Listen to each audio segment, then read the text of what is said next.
Mike Brown, the former FEMA director. Joining us here is the former FEMA director. History, I think, was very unkind to you, my friend. Very unkind. Mr. Brown, thanks for being with us.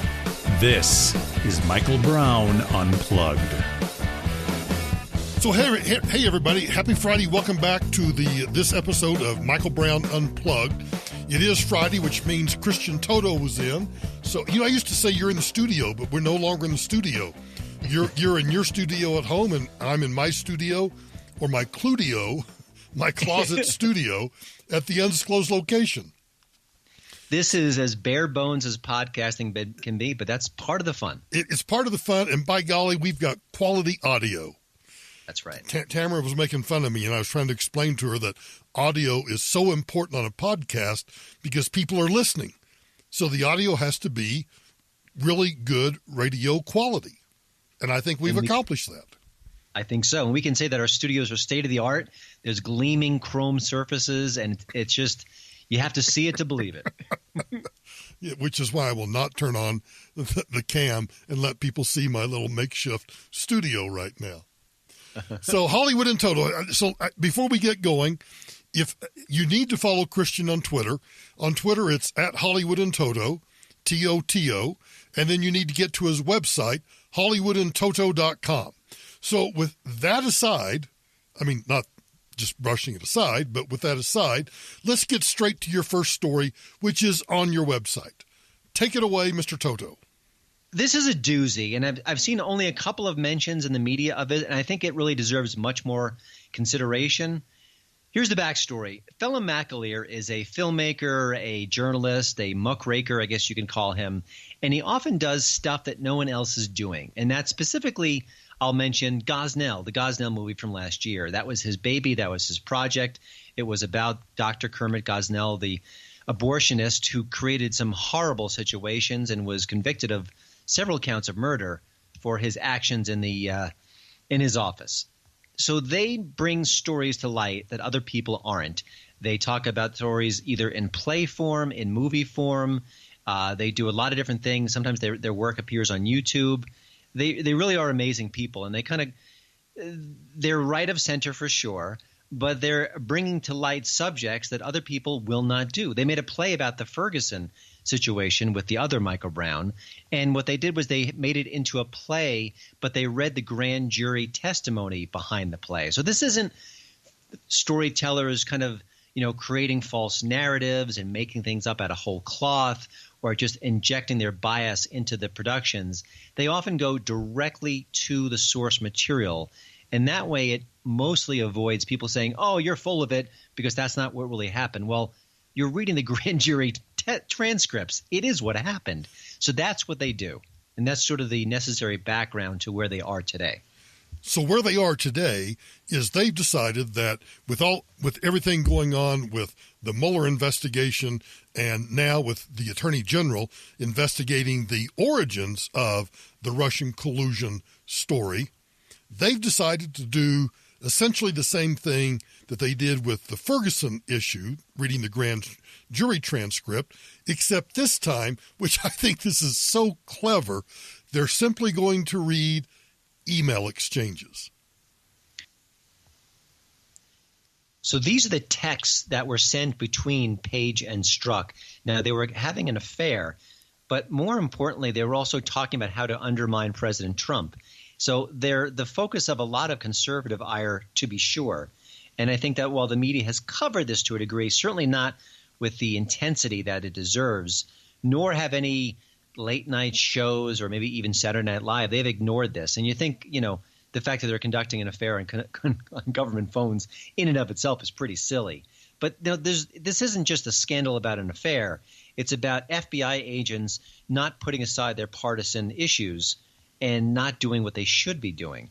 So the play itself is basically two actors, Dean Cain and Christy Swanson, reading these particular texts. Very straightforward, very basic.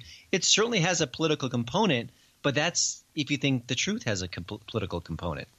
They're just literally reading the text messages. Literally. That's all they're doing. And it's genius, I think. I think it's genius too. But apparently they're getting shut down. Yeah, so what Fella McAleer and Ann McElhaney, the people behind the scenes here, did, they set up I think it's Indiegogo.com, an account to crowdfund, to get money to raise enough money to bring this to the stage. They actually contracted with the Mead Theater, which is part of the Studio Theater in Washington, D.C., sort of a subcomponent of their theater.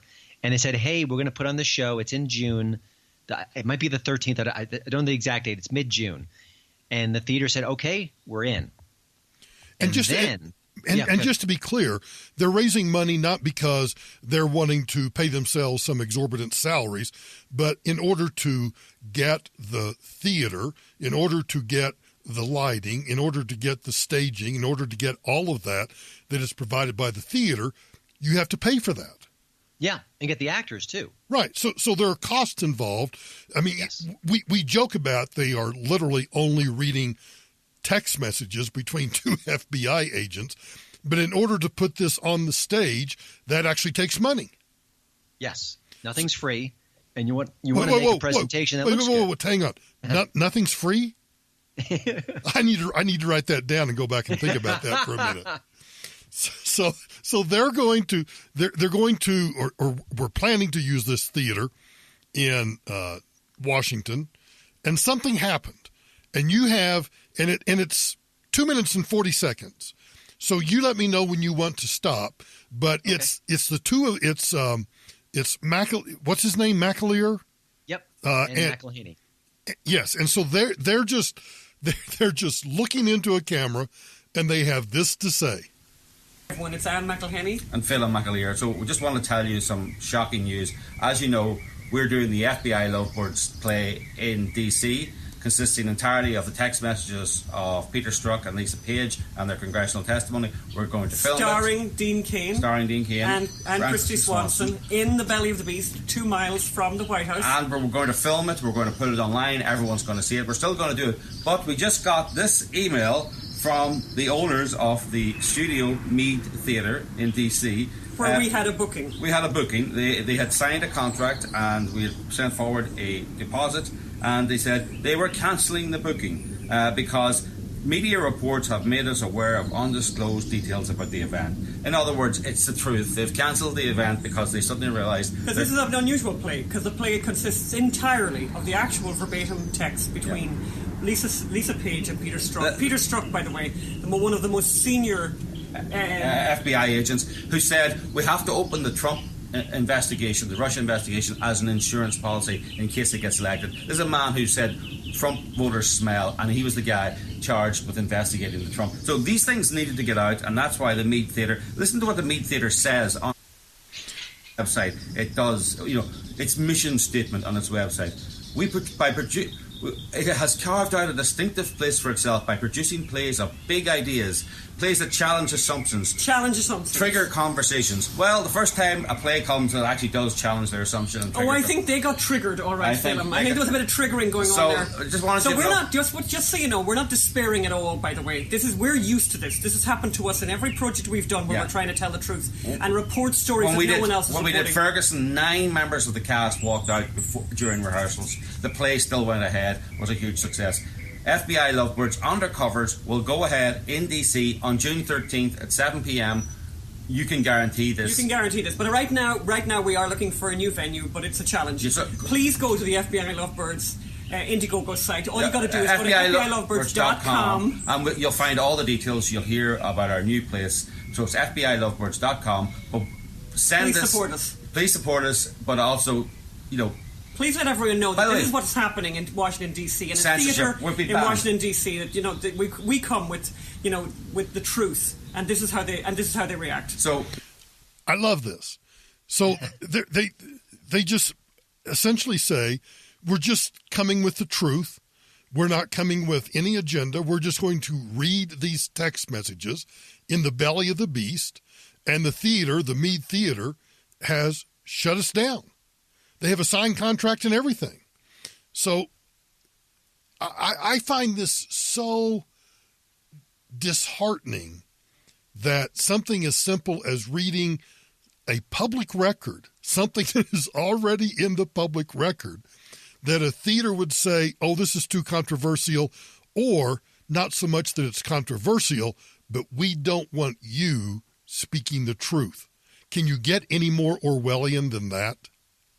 It's really scary. It's the whole punch a Nazi, everyone's a Nazi thinking on the left. Now, there's two things going on. Either the theater got cold feet, or the theater legitimately heard threats that were significant and said, we can't let our people be exposed to this. Now, I don't know. I will take them at their word. But at the end of the day, really? You're going to let someone shut you down, the proverbial heckler's veto?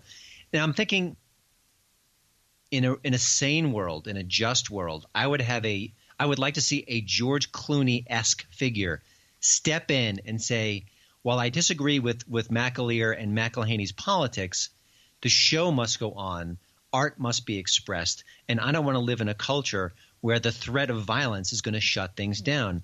I'm going to write a large check for security so that this show goes on as it should. But what you're going to see right now is most of the media will ignore this, and the entire artistic community will ignore this. Now, what I'll be doing over the next few days on my website is I'm going to be calling as many artistic communities as humanly possible, from theaters to actors to stage playwrights. I'm going to ask as many folks as I can, what do you think about this? Are you okay with this? What would your solution be? And we're going to see how many people respond to me. And we could talk about that more next week. But that is my plan as of now. Oh, I can't wait to talk about it next week, because and I don't want to rain on your parade, but I think you're going to be making an awful lot of phone calls and sending out an awful lot of emails and getting an awful lot of no comments back. That's the story if it happens. Oh, it absolutely is the story. But and I hate the whataboutism, but I've got to play a little whataboutism here. What do you think the Mead Theater would do if, just putting it in reverse, they were reading, I don't know, text messages between Donald Trump and Melania Trump, or between Donald and Jared Kushner, and suddenly a bunch of crazy-ass conservatives started making death threats against the theater? What do you think would happen then? They would pound their chest and say, no one, I repeat, no one will shut down free speech. The show will go on. If we have to hire extra security, we will do so, because that is our expression. That is free speech. That is the First Amendment. And artists will not be silenced. I think that's what would happen. I think you're absolutely right. And I think what drives me nuts, and I know people probably get a little tired of me harping. I'm trying to think. I probably did at least 2 or 3 times already this week. But I harp so much on how important free speech is, and that all voices should be heard. And I think that I'm one of those guys that think, I don't care whether you are Mahatma Gandhi and you're preaching peace and love and nonviolence, or if you're some bigoted white supremacist neo-Nazi. I think all of those voices need to be heard, because when you start silencing one voice, whether it's on the left or the right, whether it's nonviolent or violent or whatever it is, at some point, who becomes the arbiter of what we get to hear and what we don't get to hear? And I think in this case, your use of the phrase heckler's veto is spot on, because the people who are making, whether they are legitimate death threats, whether they are legitimate objections that we're going to come and, boycott your theater or whatever it is, whether those are real or unreal, true or false, the heckler's veto has had the effect here of shutting down their free speech. You and I cover politics. We're right of center. I cover Hollywood. I don't want to say I don't care about, votes and legislation and which politicians are in office or not. To me, the culture is at war here. This is significant. And if you hit free speech multiple times this week, keep doing it, and do it tomorrow, and do it the next week, because this really is an important moment in history. And this is what's happening now is, oh, Alex Jones was banned from X, Y, and Z platforms yesterday. Well, today it's a documentary on YouTube. And tomorrow it's Prager University. And the next day it's us. It is happening very quickly. The culture is moving at a very rapid pace. And the things that we say it's a slippery slope, it's sloping. It's happening. It's happening right before our eyes. And this is a great example. Oh, we are skiing down a double black diamond at full speed, and the tree's right in front of us, and we're not paying any attention. And it's going to hit us and shut us down. The media will not mention this. The media will not talk about this in the way it should. Hollywood will not do it. Academia won't. It's up to new media. It's up to podcasts and individual influencers to kind of raise a stink about this. And only until then will things change. And I'm going to be raising a stink about this as long as I can. And it's amazing. And, you could say, well, it's great publicity for Fallon McAleer and Ann McElhaney, but you know what? Who's to say that they get a new theater? They're saying the show will go on. They will find a new place to host it. But will that happen? I don't know. Will other theaters step up or step down? And by the way, the folks behind the studio theater, which has the Mead Theater, sort of just to describe what the chain is, they reached out to me after I published my story, and they said, can you please change your story to say that we're not hosting it? So they were upset that I described it as that they were hosting this particular theatrical presentation. And how interesting is that? What was your reaction to that? Oh, I changed the story because I want to be as accurate as possible. So I said that they were renting space for the production. But if you said the Warner Theater is hosting Stomp, would anyone understand that there was a connection between the show and the theater, or would they just say, oh, it's a theater, they're putting on a production of Stomp from some group, and that's it? But they were so clear about wanting to make that dividing line as sharp as possible that they wanted me to change the wording of my story. And I happily did it. I will be as accurate as possible. And I don't mind updating my stories for accuracy's sake. But I did find it fascinating that they even asked that in the first place. Well, at least they read your story. They read your story. That's the good thing. And I would encourage other people to do it too. It's up at HollywoodandToto.com, and the headline is Theater Cancels FBI Lovebirds Citing Violent Threats. And I guess I would also, we don't do this a lot, but go to Indiegogo and look up FBI Lovebirds. And if you can contribute $5 or whatever it is, contribute $5 and help them out. Completely agree. And by the way, one of the most often asked questions I get is, well, I'm conservative. How do we fight the pop culture wars? What do we do? The left has taken over Hollywood. You go to that website and you send $5 because we can all afford $5. But if we all do that, if we all support the arts on the right, if we all support things that are noble and decent, which I believe this is, again, based on that verbatim theater mantra of just the facts, just the text, this is taking a step toward having your voice be heard in the popular culture. I'm sorry, but I can't help but finding it so – I mean, I know on the one hand it's infuriating, but when you step back from it and you think about the controversy over simply reading email exchanges between two FBI agents on government telephones while they're working, and this is controversial. It's amazing on the surface and even when you dig deeper. And by the way, the plan is to stage it in D.C., in the belly of the beast, as I think that they say, and then put it on YouTube. So this isn't a one and done. This is going to live on. And maybe that part of it really, really scares them. And it's just fascinating. I'm trying to – in my head, I'm thinking of all the things I can do about the story because I want to keep the story alive. And right now I'm thinking maybe I hate these open letters, but dear Hollywood, you want to change the world. You want to be active. You want to have a voice in the culture. You want to have a voice in who we vote for. How about having a voice here? Because I guarantee you if the Clooneys and Meryl Streeps and the Mark Ruffalos of the world unified and said to that theater, put on the show, or said to other theaters, put on the show, I think it would change things like that. So speaking of censoring, and you mentioned YouTube, you also sent me a story that I had totally missed. The headline is, it's over at Newsbusters, YouTube censors #borderless, a documentary on the EU migrant crisis. Wait a minute. There is a migrant crisis in the European Union.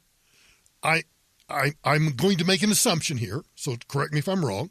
I'm going to make an assumption that the #borderless indicates to me that this is a documentary pointing out the problems of not having borders and having migrants just freely flowing in and not assimilating into your country.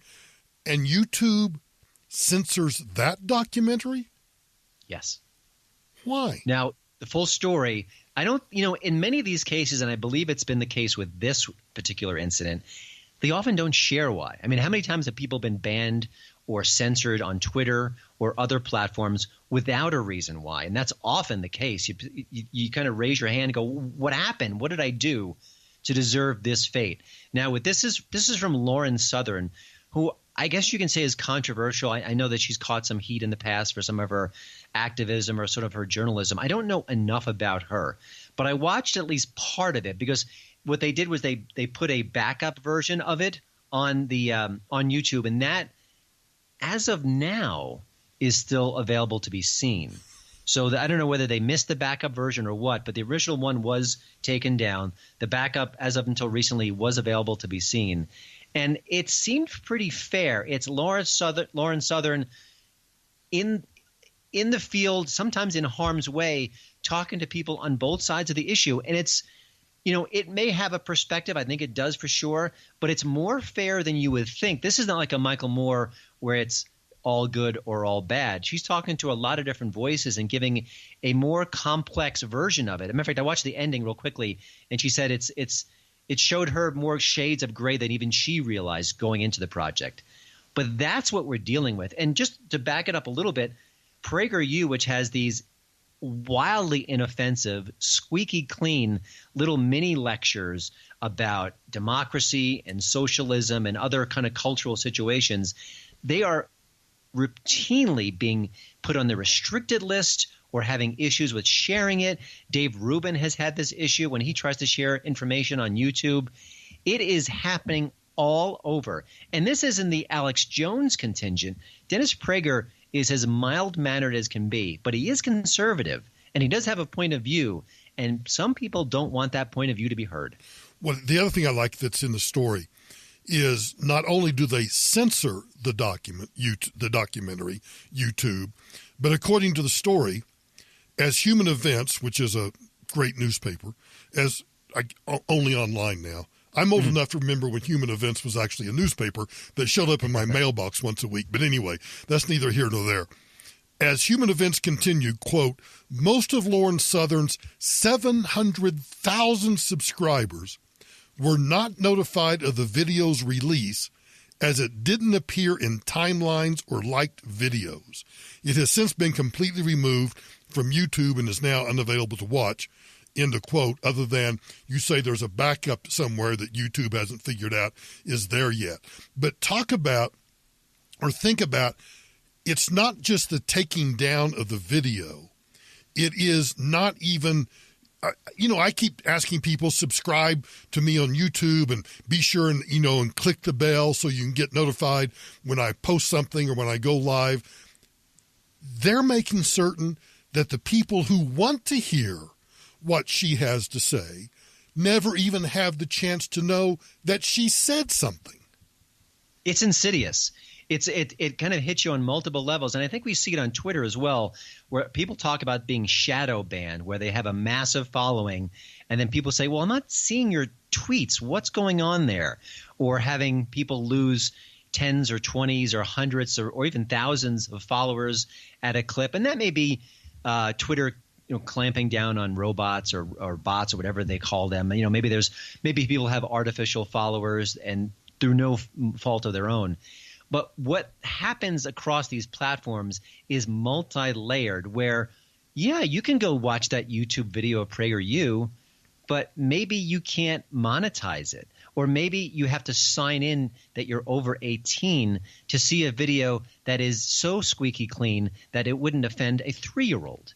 Why do you have to do that? Or if I'm a user, I'm thinking, I don't want to be bothered. I don't want to sign in. I've got a million things to do. I'll just go click on some other video.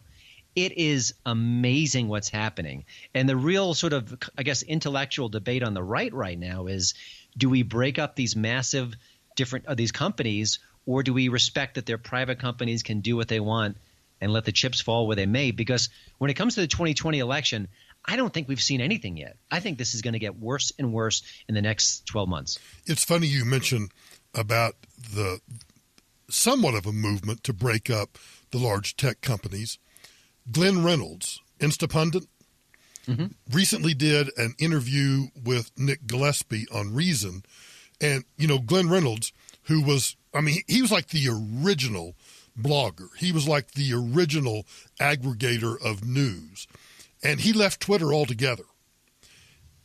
Gillespie, on the Reason podcast, which I would encourage people to listen, talks about, and remember, Glenn Reynolds is a professor of law at the at either Vanderbilt or University of Tennessee, I forget which one. But he has now come out and said that he believes that the tech companies are now so anti-competitive that they are violating the 1930 Sherman Act, and that they should be broken up. And that if they were anything but the tech companies, if this was T-Mobile or AT&T or Verizon or anybody else that was so shutting down competition that the Department of Justice Antitrust Division would be on them like flies on poop.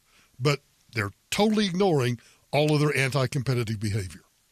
And when a libertarian says that, it means something. And by the way, I know a lot of people say, well, conservatives need to start their own Twitter, their own YouTube. I agree on paper. But do you know how much money that would take, how long it would take to build up any sort of presence in the culture? Whereas Twitter and Facebook and YouTube are so entrenched, have so many millions and millions of viewers, that they can really manipulate where the election, sort of the sentiment of the country, what narratives get exposed, what narratives gets quashed. Their power is significant. And, we talked about, the Russian collusion and the Russians bought some ads. That ain't nothing. What they got going on and what they can do is far more powerful by a factor of I can't even measure it. And in fact, they want so much power that actor Jeffrey Wright says that when they, the left, get the power, everybody else better effing duck. That's the headline on a Breitbart story. And I have to confess, when you sent this to me, I had to look up who Jeffrey Wright is. I'm so culturally ignorant when it comes to people in Hollywood, but he's the black actor on Westworld. Yeah, listen, you know his face just because you don't know his name. Yeah. And for the casual movie and TV watcher, you've seen him before, you recognize him, you may not connect his name. He's not a big star.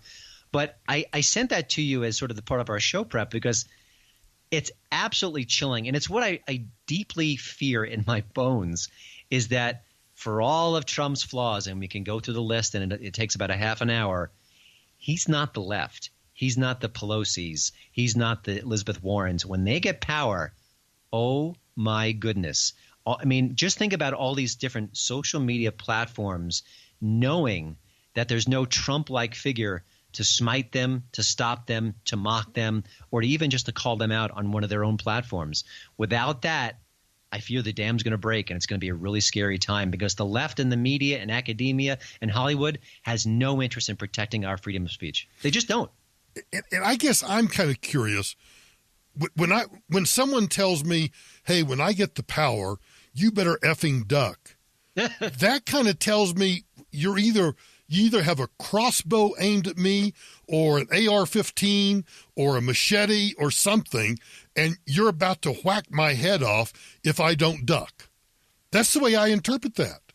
That's the way it should be interpreted, right? How else do you interpret it? Well, I don't know, but why is there no backlash? Why is there – I know it's a rhetorical question. The minute I said it, I felt like an absolute fool for saying it. But you have to legitimately ask, why is there no backlash?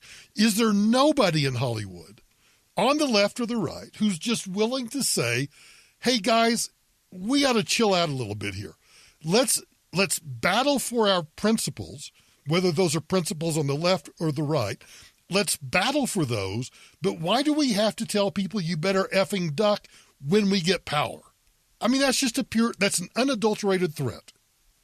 And it may be honest. Listen, it's just one actor saying one thing, but it just kind of caught my eye, and that's why I sent it to you.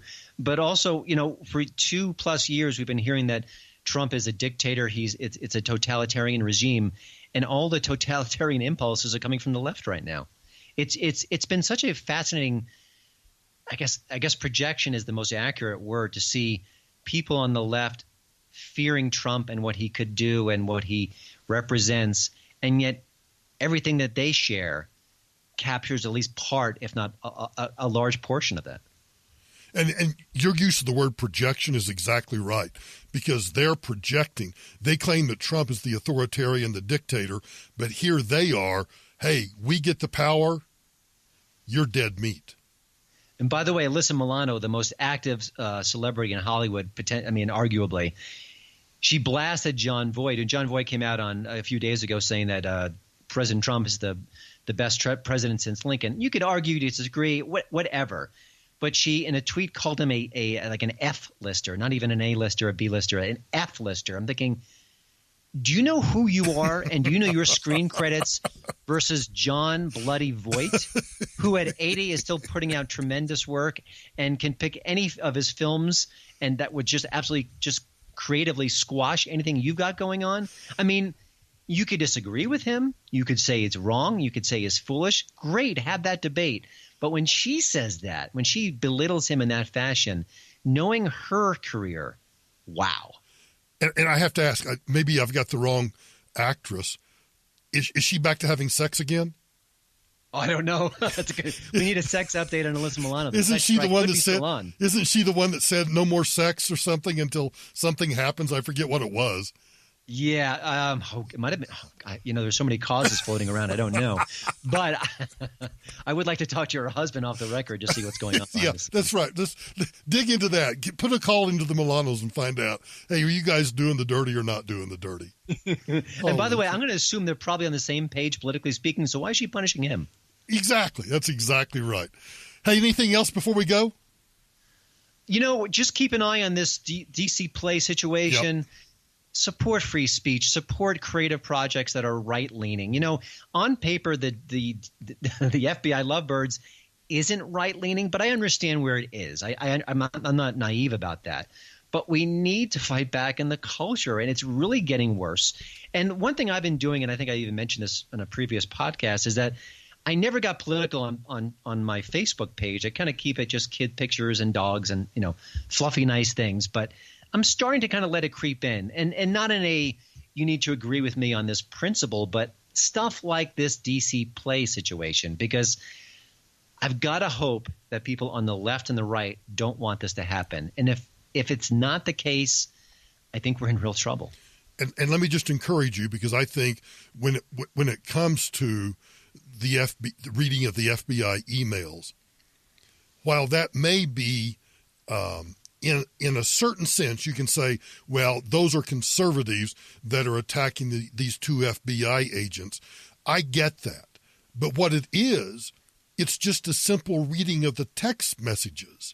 So you take away from that whatever you want to take away, depending upon your political perspective. There's nothing wrong with that. Holy cow, you're shutting down. That would be no different than me saying, I'm going to take the transcript, just like the Ferguson case. I'm going to take the transcript of some, notorious murder trial, and I'm going to read the statement that, assuming the defense lawyer let the defendant get up and testify on his own behalf, I'm going to read that testimony. And that's all it is. I'm not making a judgment about whether he was guilty or innocent, or she was guilty or innocent. I'm just reading the transcript. That would be pretty dang entertaining. And I think the reading of the FBI emails, in and of itself, regardless of which side you're on, should be entertaining. And by the way, when they first announced that particular FBI Lovebirds project, there was a tweet sent to, it might have been Christy Swanson, who's one of the two stars of the production, that was, I'm paraphrasing, but this gets to the heart of it. Get to the theater, close the doors, and light it on fire. It was a death threat. Holy Now listen, cow. Anybody can send a death threat. Anyone can shoot a tweet out to anyone, and it could have nothing of significant malice behind it, but you don't know. So when that happened, the team behind the project used it as part of their fundraising, which is kind of cold and calculating, but certainly legitimate by any stretch of the imagination. I mean, you see politicians use things like that happening a lot. So when Deadline.com reported on the situation, they mocked the team behind the production for using that as a fundraising tool. And they also said they also diminished the death threat aspect of that particular tweet when it was extraordinarily clear it was a death threat. But that's where the media is. The media wants to side against this show, and if they're unhappy with having to report on it in the first place, well, by golly, they're going to spin it against it in any way they can. Despicable. I love it. Hey, Christian, always good to talk to you. Get to Christian on Twitter at Hollywood and Toto, or get on the website hollywoodandtoto.com. Christian, thanks. We'll talk to you next week. All right. Thank you. You bet.